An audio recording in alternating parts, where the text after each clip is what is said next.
communities too who all have different ideas on where things fit. And so that's one of the elements that the Backbone Bikeway Network, we would contend, delivers. In advance of any cement that's being poured, it connects us in terms of our mission, which is to accommodate all people and remove obstacles, and to connect communities, to connect people with the street. So, I offer for your consideration, as we talk about infrastructure, and oftentimes when we think about infrastructure, we think of cement and asphalt. But I offer for your consideration that there are other types of infrastructure, the first one being human infrastructure. And a vision connects people, and that's human infrastructure. When we're connected with each other as different agencies or as communities, as humans, on how the streets work and how we fit into it, we're creating human infrastructure, which I would suggest is priceless. And so, for your consideration, I offer up 5 different kinds of infrastructure that I think the Backbone Bikeway Network allows us to work on. And the first one, of course, is human infrastructure, and that's us agreeing on the mission for our streets. The second one is physical infrastructure. Thank you very much for building things that don't fall down, the things that get us where we need to go. The third one is political infrastructure. And if we're going to be using these facilities, they need to be safe. We need to have laws. We need to have an understanding on our municipal authorities and priorities. And so this is an important one for us to include. The fourth one is community infrastructure. And oftentimes on bikeway planning, we're pitted against other modes or against each other. For example, we're going to have to lose some parking to accommodate the cyclists. But I think it's really important for us to position, and this is where the Backbone Bikeway Network offers us an opportunity to connect communities, to look at streets as zippers that bring people together rather than borders that divide them. And so in the spirit of all of the things that we can do to make these streets better for humans, keep in mind that's the challenge for us.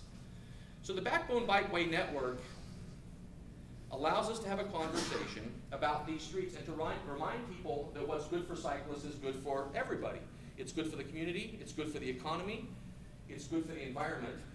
But it offers us to position things like the bicycle boulevards improve property values by up to 10%. And streets that are safe for cyclists are better for people that want to cross the street. So whether you're kids on the way to school or whether you're the seniors that exceed your ability to drive by, men 7 years and women 10 years, sometimes we forget that these streets need to be crossable. They need to be livable, and they need to be human in context. So not everything is simply a portal to another neighborhood. And oftentimes that's how we keep engineering streets. If only they could be wider and faster, and if we could get more cars on them, or more trucks. But the thing is that we should never lose sight of the fact that, first and foremost, we have to design for humans. And so that's where the Backbone Bikeway Network allows us to have this conversation. And the last one, of course, is statistical infrastructure, which is if we don't have good data, we're not going to be behaving or working well together. We're not going to be connected. So our mission needs to have data to support it and to drive it. And we need to be connected, because if you think the hotspots are in one area and you think the maintenance hotspots are in another area, we're not connecting, and it's the data that's going to allow us to do this. And keep in mind, it's a crowdsourcing opportunity to build the Backbone Bikeway Network that's allowing us to deliver all 5 of these types of infrastructure. So, gosh, it's going to be expensive. That's the easiest way to stop the conversation. Who's going to pay for this? And we hear that all the time. Well, who's going to pay for it? And the answer is, we're spending money all the time. It's just not connected. We're not connecting all of these missions and all of these funding sources, so we don't have that sense of focus. And again, I would contend that the Backbone Bikeway Network allows us to provide that. Because keep in mind, Wilshire Boulevard's funded for the bus-only lane. But we even say bus-only. It's not really a bus-only lane because cyclists are allowed to use that lane. But the thing is that we have lots of projects, but they tend to be specific in their focus. And so the Backbone Bikeway Network allows us to keep in mind that the big vision for the entire region should be, first and foremost, these are the places to get people where they need to go, and it should be multimodal. And so the opportunities, there are some that would reckon that having specific funding for specific projects allows us to fall by the wayside. And so if there's PED funding and then bike funding, et cetera, rather than just a commitment to robust streets, what happens is each group or each mode needs to keep getting in line with their bowl of porridge and fighting for some more. And And I would contend that this is an opportunity for us to look at all of these funding sources from Safe Routes to School and highway safety improvement projects and stimulus and fresh starts and Measure R and local assistance and all of the opportunities for funding, and start looking at how can we robustify these streets so they're great for everybody. Because keep in mind that the cycling community is just one of many modes. And the thing is, though, that the cycling community is the one that's fighting to connect these streets so that we put people first and create lifelines as opposed to the traffic sewers, if you will. So,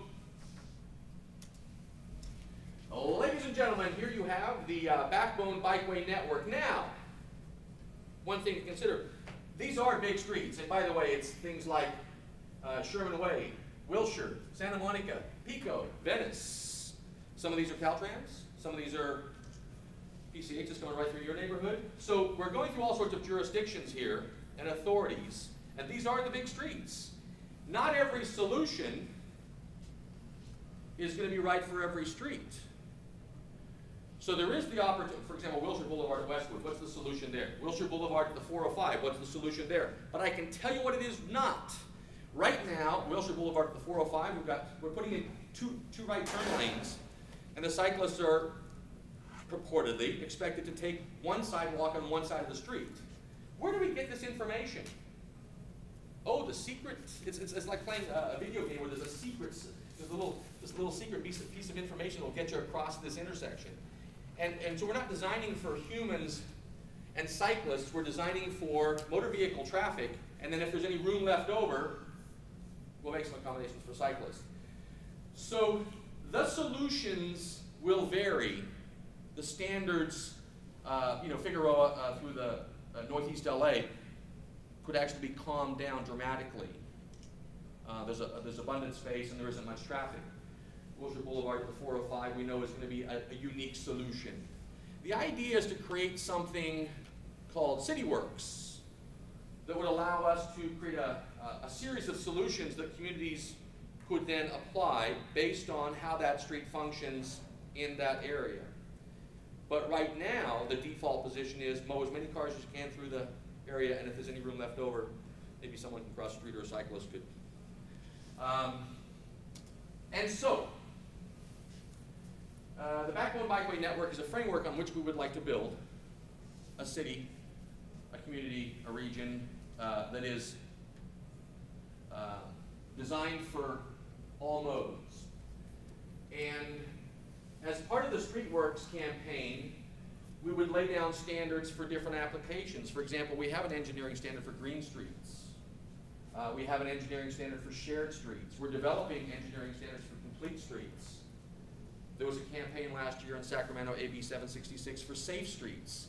So we're starting to integrate different purposes and missions and solutions into standards that eventually allow us to get to great streets, and it would be so great if all of our streets were great streets. And around the world, you can all think of a great street you've been to in a great city, and then a bike ride down Wilshire let you know how far we are from getting there. But I do believe we can get there soon. And the idea would develop into a lead street standard, which is one that would be measured based on humans and humans and their relationship with that street. So I just want to remind you to remember this day, because you were here at the very beginning when we transformed LA into the city with a backbone. And that's the Backbone Bikeway Network. And for your consideration, thank you very much.